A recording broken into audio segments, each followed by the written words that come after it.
Assalamualaikum warahmatullahi wabarakatuh. Selamat datang kembali di channel Radio Story. Tentunya masih bersama dengan saya, Mas Alan. Untuk kisah kali ini masih melanjutkan dari kisah yang sebelumnya, yaitu kisah yang berjudul 7 hari setelah kepergian ibu. Sebelum kita masuk ke ceritanya, jangan lupa untuk like, komen, subscribe channel ini dan nyalakan juga lonceng notifikasinya agar tidak ketinggalan cerita-cerita dari channel ini. Dan seperti apa ceritanya? Mari kita dengarkan.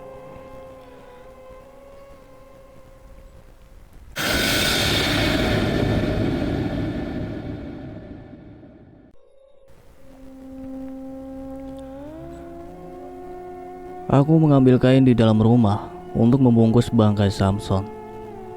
Sementara Rehan sedang menggali tanah di dekat daratan pot tanaman keladi. "Lu bilang si Samson dari pagi kagak pulang kan?" tanya Rehan. "Iya. Padahal jawabanku tadi pagi itu hanya bohong. Tapi kenapa malah kejadian? Aneh gak sih? Kalau beneran baru pagi ini doang hilang, kok bisa belatungan gitu?" "Iya juga. Sepengetahuan gua nih, proses pembusukan itu perlu beberapa hari. Biasanya kucing yang baru mati itu badannya kaku dan keras. Apa mungkin karena kesekap di dalam mobil, jadinya proses pembusukannya lebih cepat gitu? Suhu dan kelembapan udara emang bisa sih mempercepat pembusukan, tapi nggak secepat ini juga harusnya. Dah, sekarang kubur dulu aja. Gua pusing baru balik ke rumah udah disambut begini ya." Aku melangkah mendekati mobil, kemudian membungkus bangkai Samson. "Tutup hidungan." Aku berlari ke arah Rehan sambil menahan napas. Ia pun menyingkir dan menjauh sambil menutup hidung. Bergegas aku memasukkan bangkai Samson ke lubang galian, lalu menutupnya. Tak menyangka, kucing kesayangan ibu harus pergi secepat ini. Oh iya, gue baru ingat. Biasanya kucing kalau mau mati, dia cari tempat tersembunyi gitu, biar nggak dilihat sama majikannya, ucap Rehan. "Beberapa hari lalu, Samson masih sehat-sehat saja, Han. Bisa pas lu tinggal dia sakit. Kan dikasih makan sama Pak Rian. Tetep menurut gua ada yang aneh. Gimana caranya kucing segede itu masuk ke dalam mobil yang dikunci? Lu bilang tikus bisa masuk juga. Tapi itu kucing, Lang, kucing. Badannya berkali-kali lipat dari tikus. Coba lu pikir aja. Dia masuk lewat mana? Jadi maksud lu ini ada kaitannya sama kejadian di perumahan?" Aku bisa menebak jalan pikiran Rehan. Ia mengangguk. "Momennya terlalu pas lu sampai rumah. Apa ini kayak bentuk ancaman?" "Bisa jadi." "Duh, gue baru mau tidur di rumah, Han. Lu malah bikin gue parno." "Tidur di rumah gue aja." "Enggak, pokoknya malam ini gue bakal tidur di rumah apapun yang terjadi. Kalau lu kenapa-napa gimana? Kalau besok pagi gue nggak ada kabar, lu datang ke sini aja. Takutnya gue udah keburu busuk." "Jangan ngomong gitu, Lang. Gak tahu Dan. Rasanya gue udah bener-bener capek sama teror-teror itu." "Semangat, Lang. Gue bakal ngebantu lu. Tenang aja. Itu yang gue takutin, Han. Lu nanti ikut keseret kayak kejadian kemarin." "Gak apa-apa, selama gue bisa bantu lu." Rehan sudah pulang ke rumahnya. Aku pun mulai membersihkan rumah. Tempat pertama yang kubersihkan ada di ruang tamu dan tengah. Banyak debu yang menempel di perabotan. Kemudian aku bergeser menuju dapur. Mata ini terbelalak saat melihat dapur yang berantakan. Perabotan dapur sudah berserakan di lantai. Keramik berwarna putih pun sudah berubah kecoklatan. Pandangan ini tertuju pada jejak kaki di dekat kulkas. Jejak telapak kaki kecil, mirip dengan milik ibu. Aku mengepelnya perlahan sambil membaca surat pendek. Lantai sudah terlihat bersih. Kini tinggal mencuci perabotan dapur. Setelah itu, aku mengeluarkan semua bahan makanan di dalam kulkas. Hampir sebagian besar sudah busuk atau kadaluarsa. Kumasukkan semuanya dalam kantong plastik besar, lalu membuangnya keluar. "Lang." Spontan aku menoleh ke kiri. ada Pak Rian yang sedang berdiri di dekat pagar rumahnya.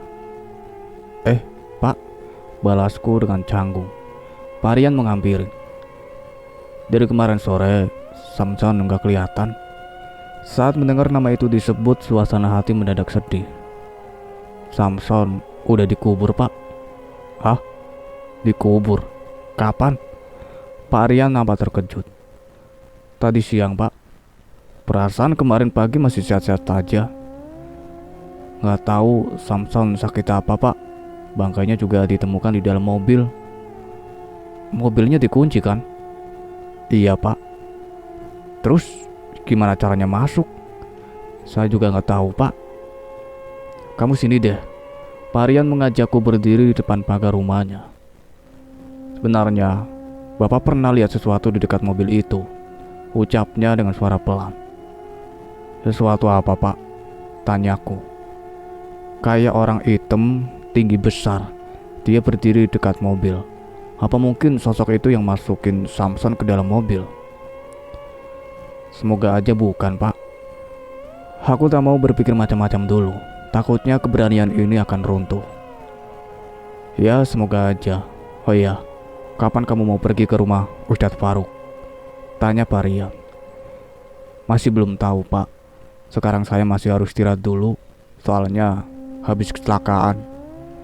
Kecelakaan? Pak Rian memindai tubuhku. Aku pun menunjukkan luka di siku, telapak tangan dan lutut. Kecelakaan motor ya? Iya, Pak, gara-gara ngantuk pulang dari Bogor. Lain kali hati-hati, Lang. Kalau ngantuk jangan ngendarain motor atau mobil.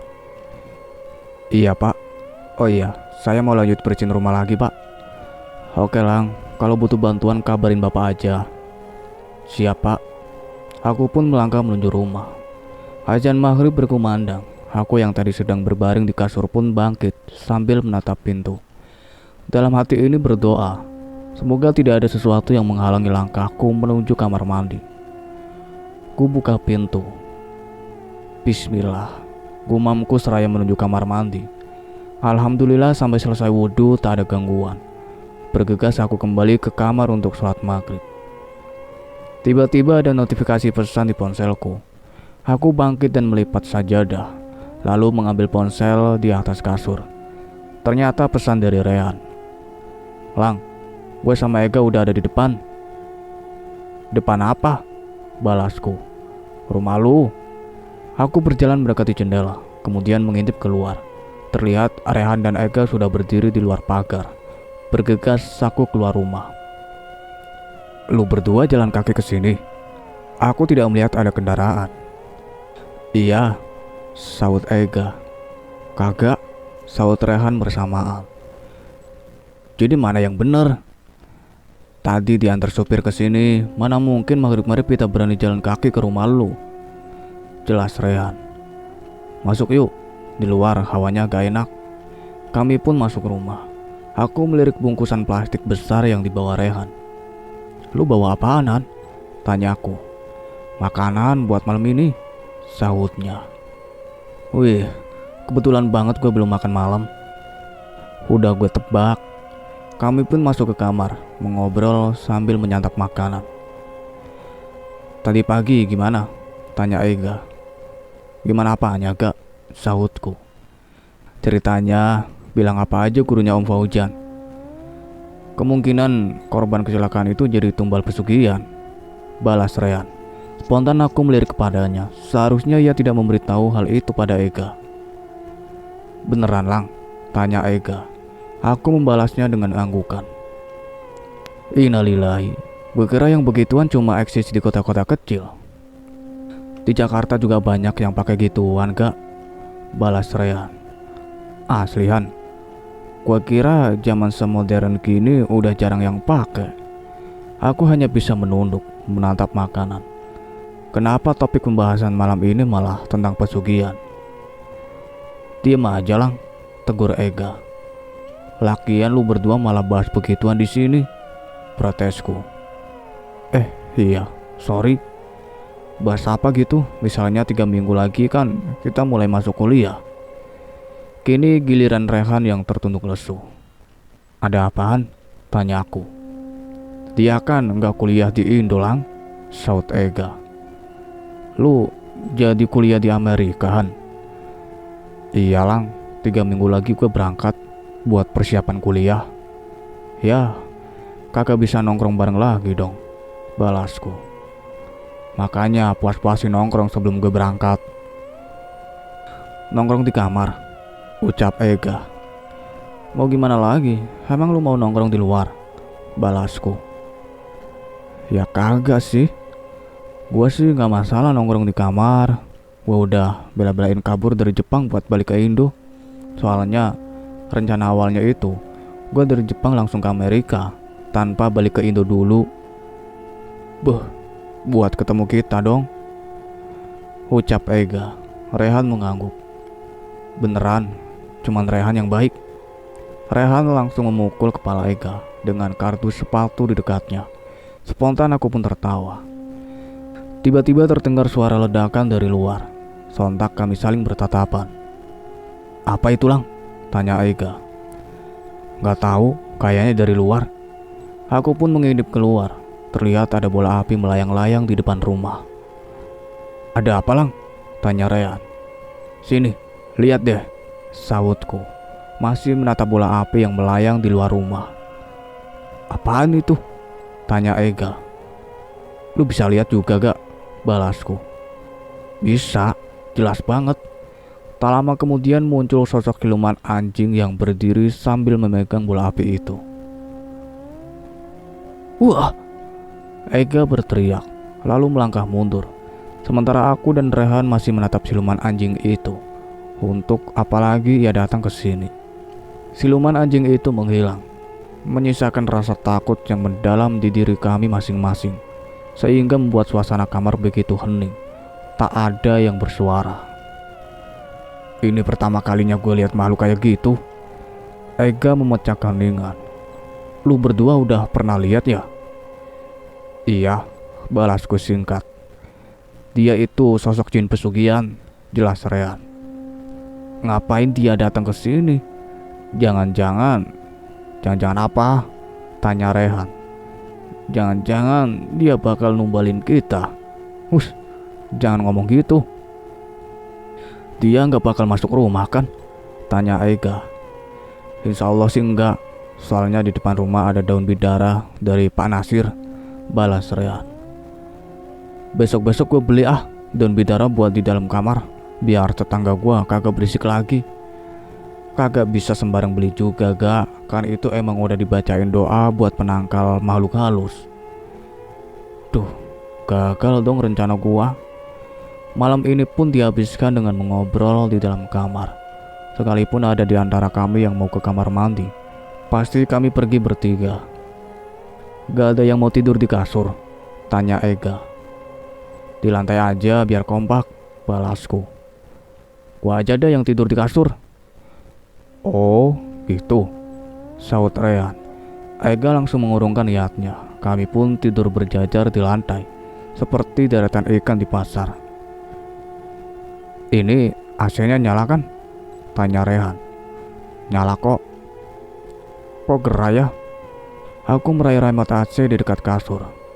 Tuh, lihat, 18 derajat. Coba dibikin 10 derajat biar dingin, saut Ega. Ntar pas pagi-pagi kita udah kayak nugget di mall. Tapi emang bener Lang, kayak gerah gitu. Kayaknya AC-nya emang perlu diservis Lang, kurang dingin, ucap Rehan. Atau pasang 2 biji aja, timpal Ega. Emangnya gue Rehan, ambek kamar mandi aja di AC-in, kurang kerjaan amat, balasku. Itu egg house fan Gilang, saut Rehan.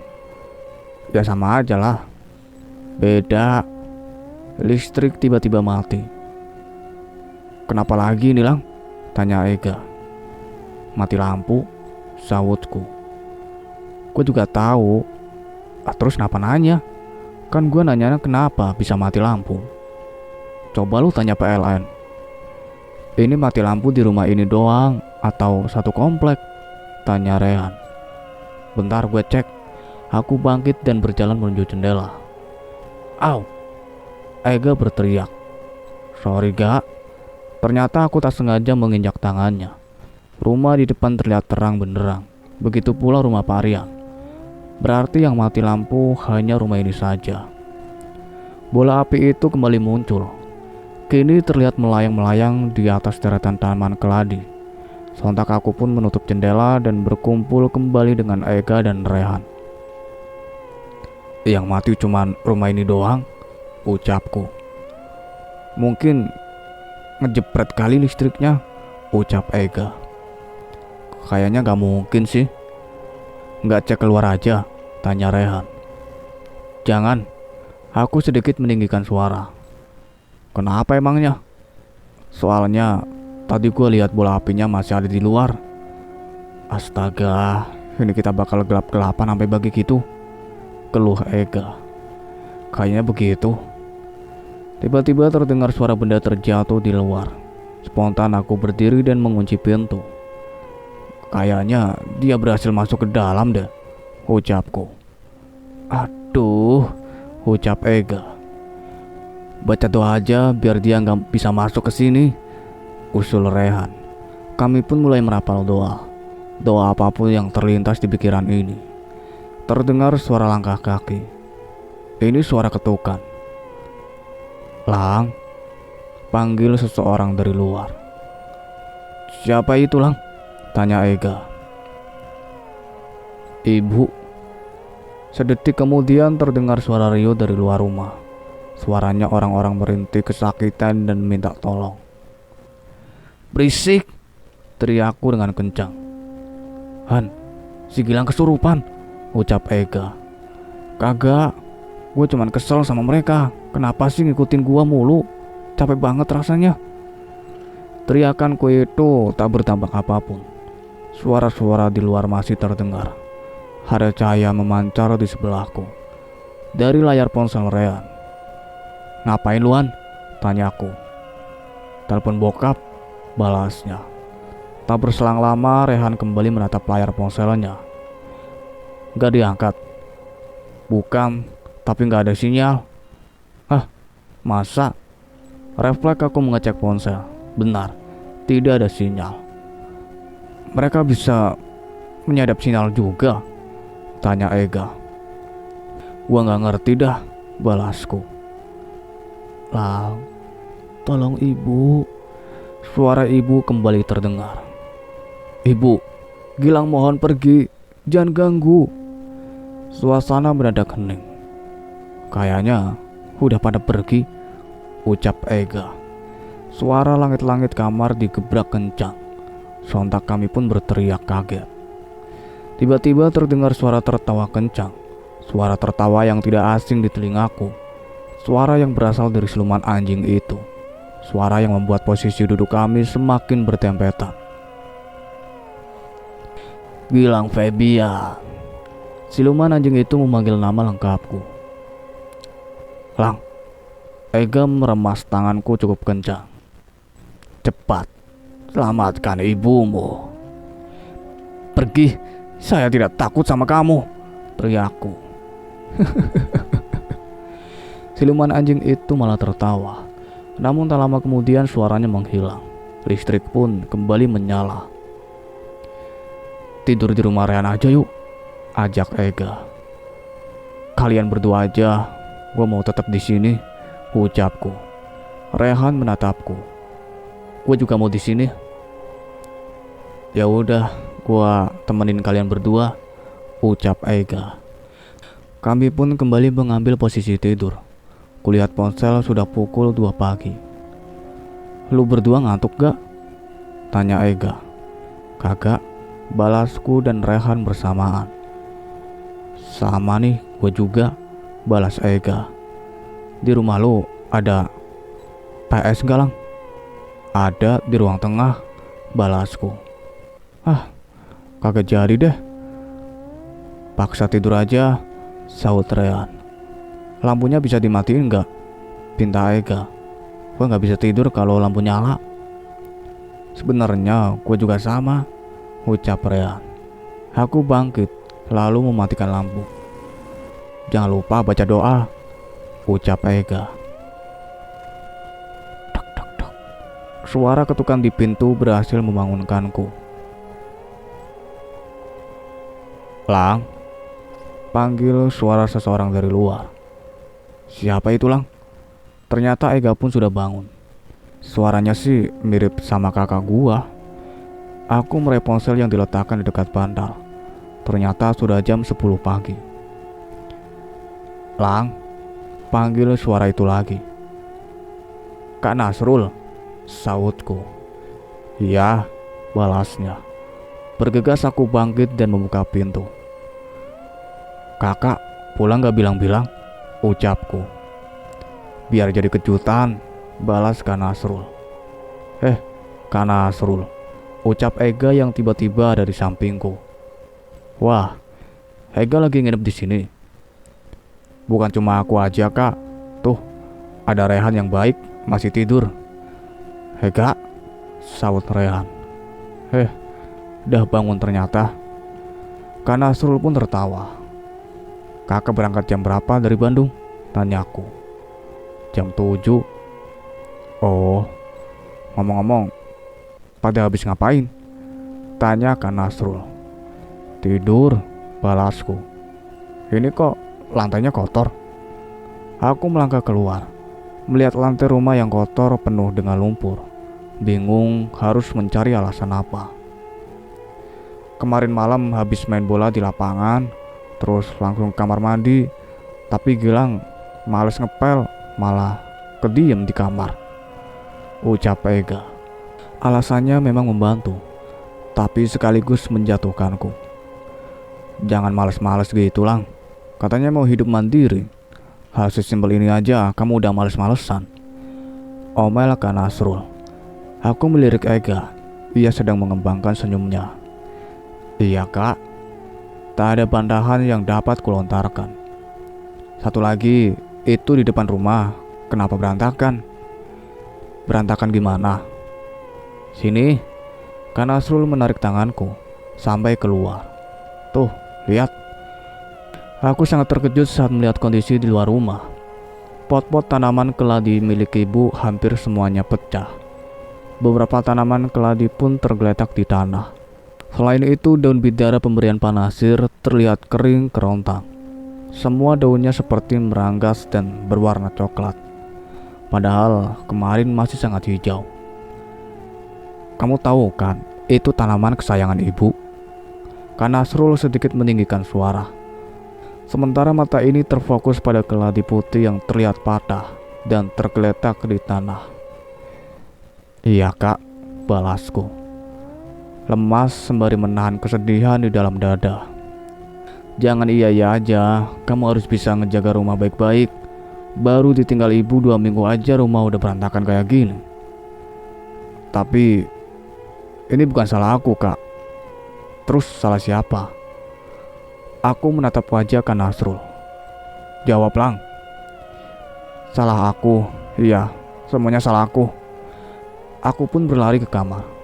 Tak terasa air mata ini menetes. Kuseka air mata sebelum masuk ke kamar, lalu menutup pintu dengan kencang. "Ada apa, Lang?" tanya Rehan bingung. "Tanaman bidara yang dikasih Pak Nasir udah mati." "Ah, seriusan?" "Iya, terus tanaman di depan rumah juga kayak ada yang ngacak-ngacak." "Astagfirullah, mana pas banget kakak lu datang." "Iya, gue jadi diomelin." Ponsel Rehan berbunyi. "Bokap gua," ucap Rehan sebelum mengangkat telepon. "Ada apa, Pak?" Ia mengangkat telepon. Tak berselang lama wajahnya berubah, antara terkejut sekaligus sedih. Ia pun menutup telepon. "Ada apaan?" tanyaku. "Bokap gue ngajak ke Bekasi," balasnya. "Ke rumah Pak Nasir." "Iya." "Ada apa lagi pergi ke sana?" "Pak Nasir meninggal, Lang." Innalillahi wa inna ilaihi rajiun. Aku terduduk di balik pintu. Lemas rasanya mendengar kabar tentang Pak Nasir. "Gara-gara guahan," ucapku sembari menunduk. Tak lama air mata ini mengalir deras. Ujian macam apa ini, ya Allah? Kesedihan ditinggal ibu masih belum hilang. datang teror menakutkan dari siluman anjing dan kawannya. Kini, di saat ada secerca harapan dengan kehadiran Pak Nasir, ia malah pergi duluan. Sekarang, apa yang harus kulakukan? Apa aku harus menuruti ucapan siluman anjing itu dengan datang ke tempatnya dan memohon agar ia melepaskan ibu? Ini bukan salah lu, Lang. Iya, Lang. Aku tak sadar Rehan dan Ega sudah ada di sampingku. Semua yang terjadi ini memang sudah suratan takdir dari Allah, Lang. Jadi berhenti ngerasa bersalah, ucap Rehan. Tetap aja, Han, gara-gara gua datang ke sana, Pak Nasir meninggal, ucapku. Gak ada hubungannya, Lang. Emang lu tahu Pak Nasir meninggal kenapa? Bokap gua aja kagak jelasin dia meninggal kenapa. Jadi gak usah menduga-duga, Lang. Hati kecil gua bilang dia meninggal karena siluman anjing itu, Han. Berarti hati kecil lu salah. Dah gitu aja. Jangan dibikin pusing sama dugaan-dugaan yang gak jelas. Sekarang kan ada kakak lu, Lang. Coba lu ceritain semuanya sama dia, usul Ega. Enggak. Setiap orang yang gue ceritain atau tahu tentang ini kayak ketiban sial. Gue gak mau kakak gue kenapa-napa, Kak. Pintu didorong cukup kuat hingga tubuhku tergeser. Apa yang mau kamu ceritain, Lang? Ternyata Kak Nasrul mendengar percakapan tadi. Enggak, Kak. Laku. Jangan bohong. Banyak yang aneh di rumah ini. Sekarang kakak minta kamu jujur. Rehan membantuku berdiri. Kemudian kami semua pergi ke ruang tengah. Aku duduk di sofa dengan posisi dihimpit Ega dan Rehan. Sementara Kak Nasrul duduk di sofa kecil, tempat biasanya ibu duduk. Ayo, cerita. Jangan ada yang ditutup-tutupin, ucap Kak Nasrul. Apa kakak percaya sama hal-hal mistis? Aku mengawali dengan pertanyaan yang paling dasar. Jika jawabannya tidak, maka akan sulit menerima semua ceritaku. Percaya. Kakak pernah ngalamin hal-hal mistis? Pernah? Oke. Aku menarik napas dalam-dalam, sembari menatap wajah Kak Nasrul yang tampak serius. Ibu gentayangan, Kak. Sebuah kalimat yang membuat raut wajahnya berubah. Kamu jangan ngomong sembarangan. Kak Nasrul marah. Itu ibu kamu, Lang. Astagfirullah. Aku terdiam.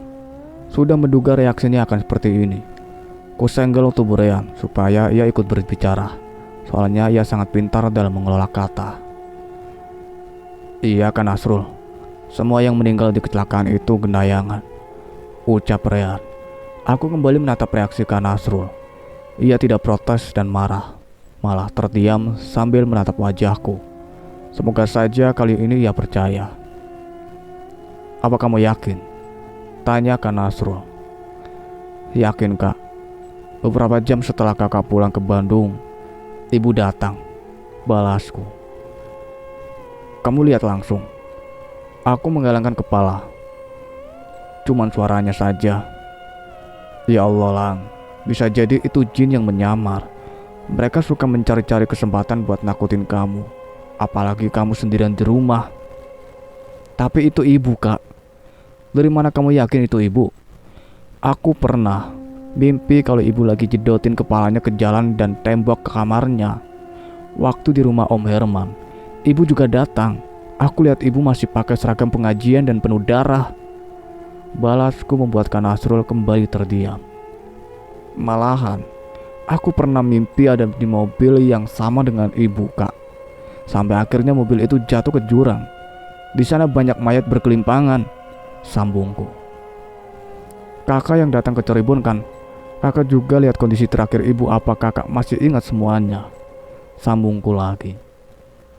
Masih, Lang. Kakak gak akan pernah lupa. Wajah ibu hancur kan?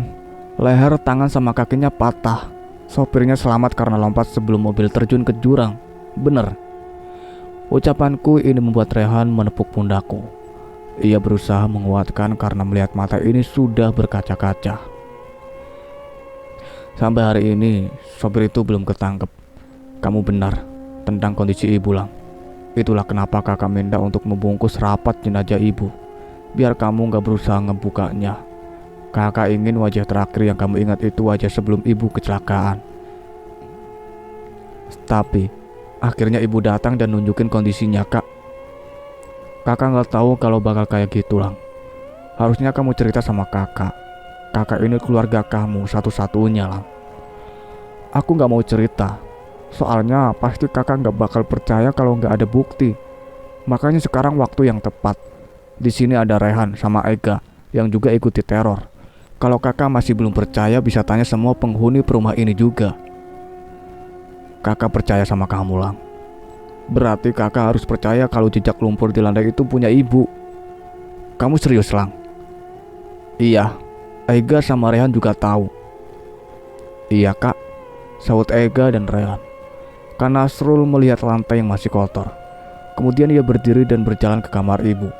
Tak berselang lama, ia keluar sambil membawa sepatu milik ibu dan mencocokkan ukuran sepatu itu dengan jejak telapak kaki yang tertinggal di lantai.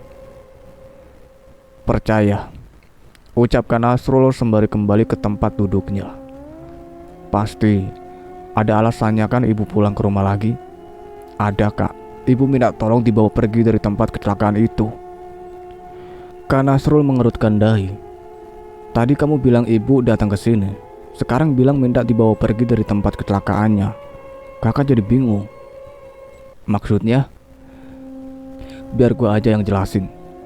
Baru berucap satu kata, Rehan sudah memotongku. Jadi gini, Kak. Mereka memang masih sering terlihat di sini. Tapi ada satu sosok yang mengawasi. Sosok itu yang mengunci mereka di tempat tragedi kecelakaan. Sosok itu juga yang menyiksa mereka. Kayak yang Gilang bilang, kepala mereka dijedotin ke jalan. Kak Nasrul mengangguk sedikit. Sepertinya ia mengerti ucapan Rehan. Semacam pesugihan, ucapnya. Iya, sahutku penuh semangat. Astagfirullah. Kakak gak habis pikir ada yang pakai pesugihan di acara ziarah. Semoga pelakunya dikasih ajab yang pedih. Kata Pak Nasir, itu pesugihan ziarah kubur, Kak. Peserta ziarahnya dijadiin tumbal, ucapku. Siapa Pak Nasir? Gurunya Om Faujan. Tapi kenapa, Lang? Beliau baru aja meninggal. Aku curiga kalau itu ulah jin pesugihan, Kak. Innalillahi wa inna ilaihi rajiun. Separah itu ya, sampai bisa bikin orang meninggal. Iya, Kak. Malahan aku juga hampir dibikin kecelakaan kemarin. Kecelakaan? Kakak ingat pas terakhir kali nelpon? Nah itu aku lagi di pinggir jalan habis kecelakaan. Ya Allah, Lang. Kenapa gak cerita sih?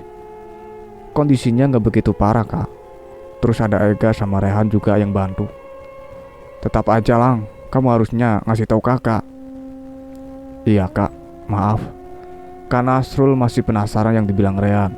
Sosok itu kayak apa? Apa kalian pernah lihat juga? Siluman anjing, Kak. Semalam kita bertiga lihat dia ada di depan rumah, bawa bola api.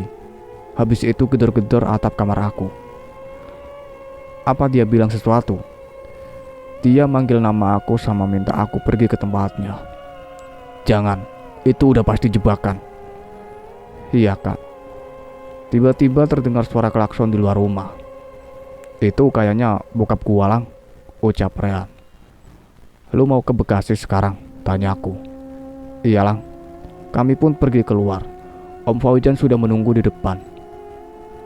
Om, aku menyapanya, lalu mengucapkan bela sungkawa. Lu kagak ikut, Lang? Tanya Rehan. Gua nitip salam aja. Semoga keluarga yang ditinggalkan diberi ketabahan. Oke, Lang. Rehan masuk ke dalam mobil. Tak lama kemudian, mobil pun pergi. Gue juga balik ya, ucap Ega. Aku sampai lupa kalau ada Ega. Jalan kaki. Iya, olahraga pagi. Ini udah jam 11, Ega. Olahraga siang berarti. Dah, gue balik dulu, Lang. Oke, Ga. Kini hanya tinggal aku dan Kak Nasrul saja. Sekarang kita ngapain? Tanyanya. Beres-beres rumah, Kak. Oke. Kami pun membersihkan rumah. aku ke bagian mengepel lantai, sementara Kak Nasrul membersihkan halaman depan. Setelah itu, ia masuk ke kamar ibu. "Kakak lagi ngapain?" Aku melihat Kak Nasrul sedang merapikan kasur. "Kakak mau tidur di sini aja." "Yakin?" "Iya." Waktu berlalu begitu cepat. Tak terasa sudah memasuki waktu asar. Setelah sholat asar berjamaah, kami pun makan bersama di ruang tengah. Kali ini kakak yang mentraktirku. Aku makan sambil menatap layar ponsel. Dari tadi pesanku tidak dibalas oleh Rehan, bahkan masih centang satu. Ku coba tanya Ega, ia juga belum membalas. Kemana dua orang ini?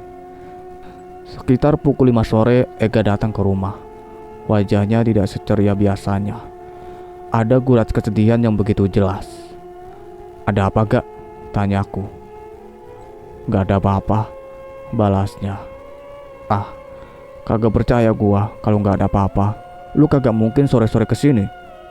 Rehan baik-baik aja kan?" Tiba-tiba aku teringat dengan Rehan.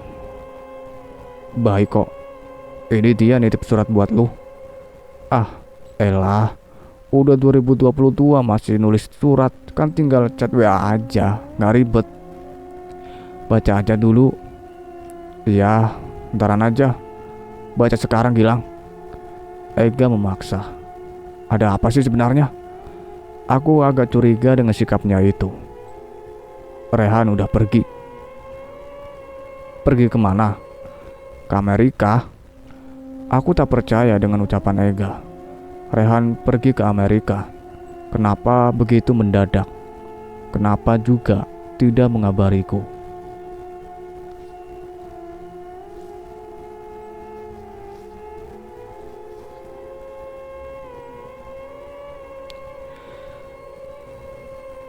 Cukup sekian ceritanya sampai di sini. Nantikan kelanjutan ceritanya. Saya akhiri. Wassalamualaikum warahmatullahi wabarakatuh.